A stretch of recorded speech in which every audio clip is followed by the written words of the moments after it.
نبی کی حیثیت بھی اور سربراہ ریاست کی حیثیت بھی، تو دونوں حیثیتوں میں حضور کو آخری عدالت اپیل کا اختیار بھی حاصل تھا. لیکن اس کے علاوہ حضور نے مختلف قبائل میں الگ الگ قاضی بھی مقرر فرمائے اور بعض افراد کو معلم اور قاضی دونوں کی ذمہ داریاں انجام دی. چنانچہ معاذ بن جبل کو بھیجا گیا معلم بنا کر اور قاضی بنا کر. مشہور حدیث ہے، ان سے پوچھا کیسے فیصلے کرو گے. اسی طرح سے مختلف قبائل میں جو قاضی مقرر تھے وہ فیصلہ کرتے تھے، اور وہ فیصلہ کنفرمیشن کے لیے بعض صورتوں میں مدینہ منورہ بھیجا جاتا تھا. بعض مواقع پر ایسا ہوا کہ قاضی کو یہ پتہ نہیں چلا کہ اس معاملے میں صحیح حکم کیا ہے، یا ان کو تامل ہوا تو انہوں نے کنفرمیشن کے لیے حضور کو بھیجا. بعض اوقات ایسا ہوتا تھا کہ رسول اللہ صلی اللہ علیہ وسلم کی طرف سے سو موٹو ایکشن بھی لیا گیا اور خود ہدایت دی گئی کہ فلاں معاملے کا فیصلہ اس طرح کیا جائے. حضرت عطاب ابن اسید جو مکہ مکرمہ کے قاضی بھی مقرر ہوئے، ان کے سامنے ایک کیس آیا جس میں سابقہ سودی معاملات کے دعوی کا سوال تھا. جن صاحب نے دعویٰ کیا تھا ان کا کہنا یہ تھا کہ یہ تو سود کی حرمت سے پہلے کا واقعہ ہے، اس لیے سود کی حرمت کے باوجود بھی مجھے اپنے سابقہ دعوی وصول کرنے کا اختیار ہے. حضرت عطاب نے حضور کو خط لکھا کہ فلاں صاحب آئے ہیں، وہ سابقہ دعوی کی بنیاد پر یہ معاملہ کرنا چاہتے ہیں، مجھے کیا کرنا چاہیے. اس سے پتہ چلا کہ ریفرنس حضور صلی اللہ علیہ وسلم کی بارگاہ میں بھیجا جاتا تھا اور حضور اس کا جواب دیا کرتے تھے. ایک قبائلی سردار کا انتقال ہو گیا، قتل کر دیا گیا اس کو، تو اس کا تاوان حضور کے کہنے سے دیت قاتلین نے ادا کی، اور دیت کے بارے میں حضور کو اطلاع ملی کہ ادا کر دی گئی. اور یہ بات خواتین کی خاص دلچسپی کی ہوگی.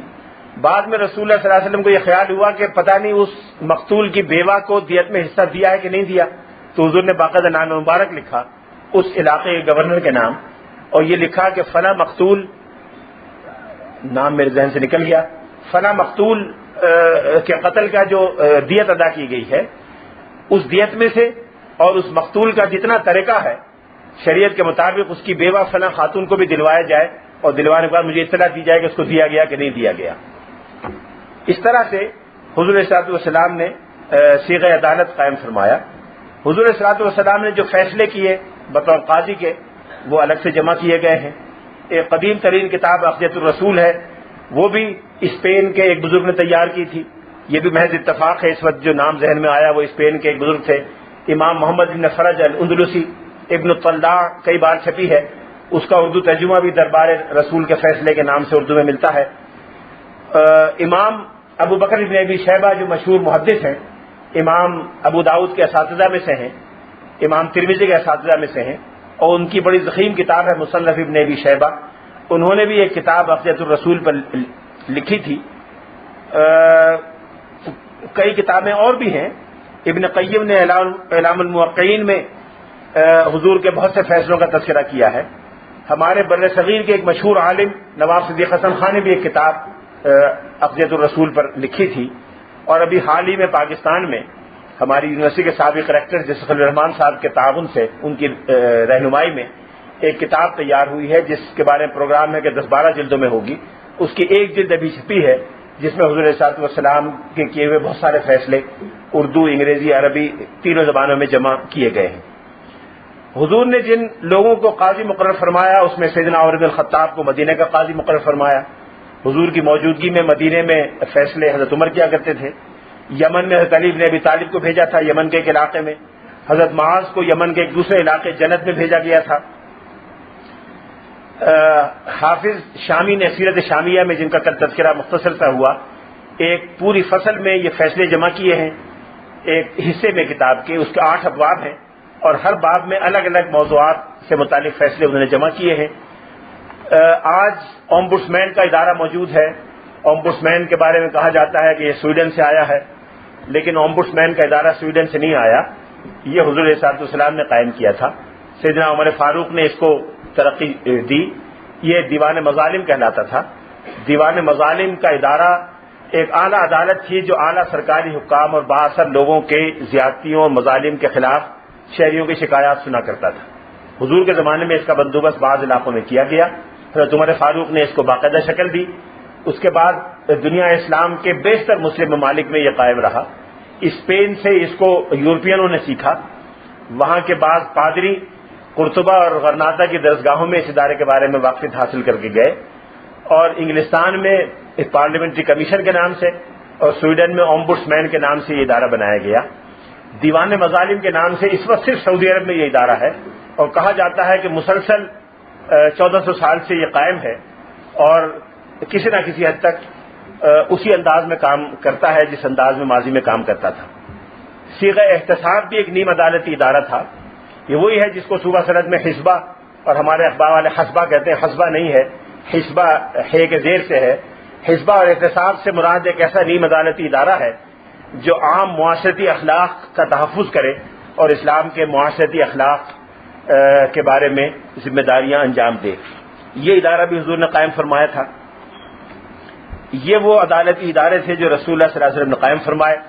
مدینہ منورہ میں جو غیر مسلم رہتے تھے ان سے بھی ریاست کے کاموں میں کام لیا جاتا تھا، اور یہ طے کر لیا گیا تھا، حضور کی سنت سے یہ پتہ چلتا ہے کہ جو ایسی ذمہ داریاں ہیں جو ریاست کی اسٹریٹجک انٹرسٹ سے متعلق ہیں یا شریعت کی فہم اور تعبیر سے متعلق ہیں، وہاں غیر مسلم کو مقرر نہیں کیا جاتا تھا، لیکن جو فنی مہارت کے معاملات تھے، جو محض ٹیکنیکل واقفیت کے معاملات تھے، وہاں غیر مسلموں سے بھی کام لیا جاتا تھا۔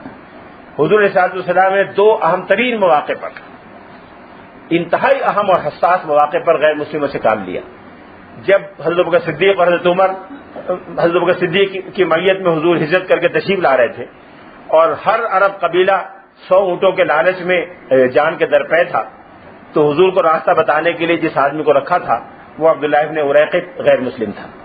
اس غیر مسلم پر حضور نے اعتماد کیا، اور وہ اتنا قابل اعتماد آدمی تھا کہ وہ اگر 100 اونٹوں کے لالچ میں آ کر گرفتار کرا دیتا تو اس کے لیے کوئی مشکل نہیں تھا، لیکن حضور نے ایک ایسے آدمی کو چنا جس نے ایک ایسے راستے سے مدینہ منورہ پہنچا دیا جو مدینہ منورہ کا عام راستہ نہیں تھا، اور حضور کی دیانت اور اعتماد پر وہ پورا اترا۔ حضرت عمر ابن امیہ الضمری کا میں نے ذکر کیا کہ وہ حضور کے دربار کے سفیر رہے، اور پہلی مرتبہ جب بھیجے گئے تو اس وقت بھیجے گئے جب وہ مسلمان نہیں ہوئے تھے۔ یہ بات ڈاکٹر احمد اللہ صاحب نے اپنی فرانسیسی سیرت کی جلد اول میں کہی ہے، جس کا ترجمہ ڈاکٹر صاحب کے سامنے رکھا ہوا ہے۔ اسی طرح سے کئی اور حضرات سے غیر مسلموں سے کام لیا گیا۔ بعض اوقات ایسا ہوتا تھا کہ غیر مسلموں سے ایسی اطلاع مل جاتی تھی جو جس کے لیے وہ تیار نہیں ہوتے تھے یا جس کا دینا ان کی نیت میں نہیں ہوتا تھا۔ رسول اللہ صلی اللہ علیہ وسلم بدر کے موقع پر تشریف فرما تھے، اور یہ طے ہو گیا تھا کہ قریش کے لشکر سے مقابلہ ہوگا۔ ابھی قریش کا لشکر سامنے نہیں آیا تھا، پتہ نہیں چلا تھا کتنے آدمی ہیں، تو حضور نے 2 صحابہ کرام کو، جن میں غالباً حضرت زبیر بھی شامل تھے، یہ کہا کہ ذرا پتہ چلاؤ کہ ان کا لشکر کہاں ہے اور اس میں کتنے سپاہی ہیں۔ ان کو کچھ پتہ نہیں چلا، آس پاس سے کوئی اندازہ نہیں ہوا۔ ایک لڑکا جو بکریاں چلا رہا تھا اس کو انہوں نے مشکوک سمجھا، اس کو پکڑ کے لے آئے۔ رسول اللہ صلی اللہ علیہ وسلم نماز ادا فرما رہے تھے، انہوں نے اس سے پوچھا، انہوں نے کہا مجھے نہیں معلوم، اسے نہیں بتایا۔ اچھا، ان حضرات کا خیال یہ تھا کہ یہ تجارتی قافلے کے ساتھ ہے اور تجارتی قافلے کو چھپا رہا ہے تاکہ وہ بچ جائے۔ وہ کہتے تھے نہیں، میں تجارتی قافلے کو میں نے نہیں دیکھا، میں نے تو قریش کے ابو جہل کے لشکر کو دیکھا ہے۔ ان صحابہ نے اس پہ کچھ سختی کی تھوڑی سی، آخر میں اس نے کہا کہ ہاں میں نے تجارتی قافلے کو دیکھا ہے۔ جب حضور نماز سے فارغ ہوئے تو آپ نے فرمایا کہ جب وہ سچ بول رہا تھا تم اس کو مار رہے تھے، جب وہ جھوٹ بول رہا ہے تو تم نے اس کو چھوڑ دیا۔ یہ تجارتی قافلے کو نہیں دیکھا، یہ لشکر کو دیکھ کے آیا ہے۔ تو آپ نے اس سے پوچھا کہ تم قریش کے لشکر کو دیکھا ہے؟ کہ ہاں میں ان کو دودھ سپلائی کرنے گیا تھا، انہوں نے مجھ سے دودھ خریدا تھا۔ کتنے آدمی ہیں؟ کہ یہ تو مجھے معلوم نہیں۔ تو صحابہ کرام میں پھر ہوا کہ جھوٹ بول رہا ہے۔ آپ نے فرمایا اچھا تم نے انہیں کھانا کھاتے دیکھا ہے؟ کہ ہاں دیکھا ہے۔ آپ نے فرمایا کتنے اونٹ روز ذبح ہوتے ہیں؟ میں کہا ایک دن میں نے دیکھا 90 اونٹ ذبح ہوئے تھے، ایک دن 100 ذبح ہوئے تھے۔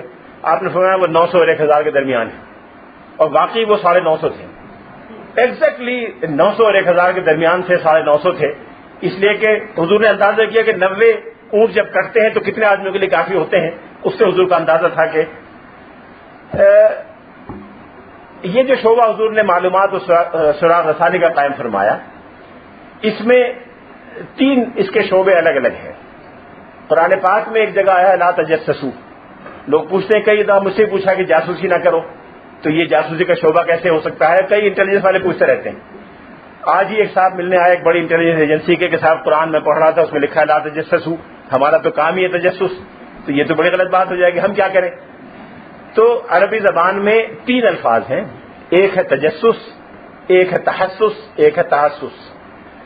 تحسس ہے سے کسی اچھے مقصد کی خاطر مثبت چیز کا پتہ لگانا، یا بنی یذهبوا فتحسسوا من یوسف، بیٹو جاؤ یوسف کے بارے میں پتہ لگا کے آؤ، یہ تحسس ہے کے ساتھ، جو کسی اچھی چیز کے بارے میں معلومات جمع کرنے کو کہتے ہیں۔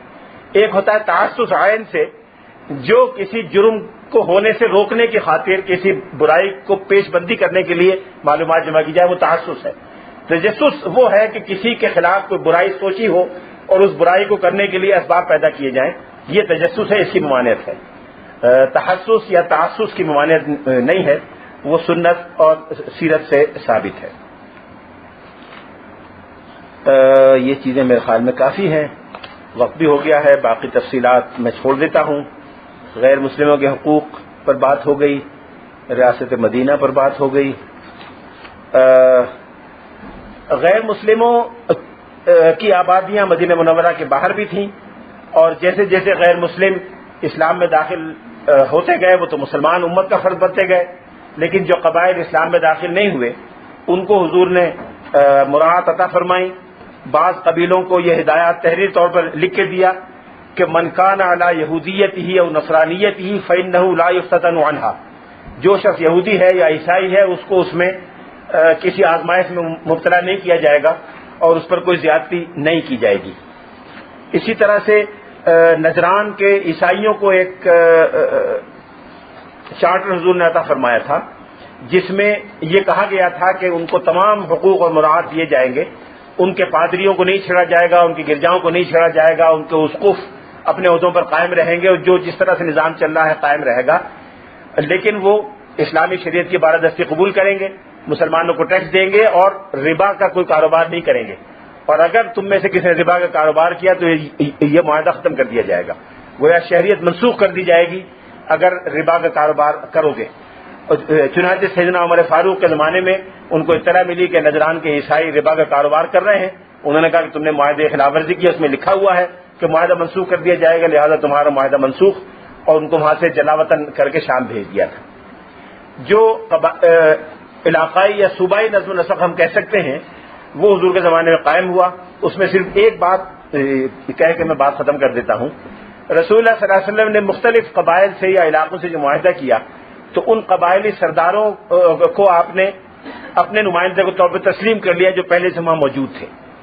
بہت کم صورتیں ایسی ہیں کہ کوئی نیا آدمی وہاں مقرر کیا گیا ہو، اکثر صورتوں میں وہیں کے اسی آدمی کو مقرر کر دیا گیا، اور بعض صورتوں میں حضور نے 2 چیزوں کی یقین دہانی کرائی۔ انہ لا یؤمر علیکم من لیس منکم، جو شخص تمہارے قبیلے سے نہیں ہے اس کو تم پر امیر مقرر نہیں کیا جائے گا، یہ یقین دہانی کرائی کہ تمہاری حکمرانی تمہارے ہی لوگوں کے ہاتھ میں ہوگی۔ یہ باہر سے حکمراں جانا غلطیوں کا سبب بنتا ہے، اس غلط فہمی پیدا ہوتی ہے۔ دوسرا یہ فرمایا گیا کہ تمہارے جو مقامی وسائل ہیں، تمہارے جنگلات، تمہارے پانی، وہ تمہارے ہی کنٹرول میں رہیں گے اور تمہاری اجازت کے بغیر کوئی اور اس کو استعمال نہیں کرے گا۔ یہ بھی غلط فہمی کا ذریعہ بنتا ہے کہ ہمارے وسائل، ہماری دولت فلاں کھا گیا فلاں کھا گیا۔ پاکستان میں یہ مسئلہ بڑا رہا ہے۔ اگر پہلے دن سے یہ 2 باتیں ہوتی کہ تمہارے صوبے میں تمہارے آدمی کو مقرر کیا جائے گا، تمہارے وسائل تمہارے کنٹرول میں رہیں گے، تمہاری اجازت سے استعمال ہوں گے، تو شاید پاکستان نہ ٹوٹتا۔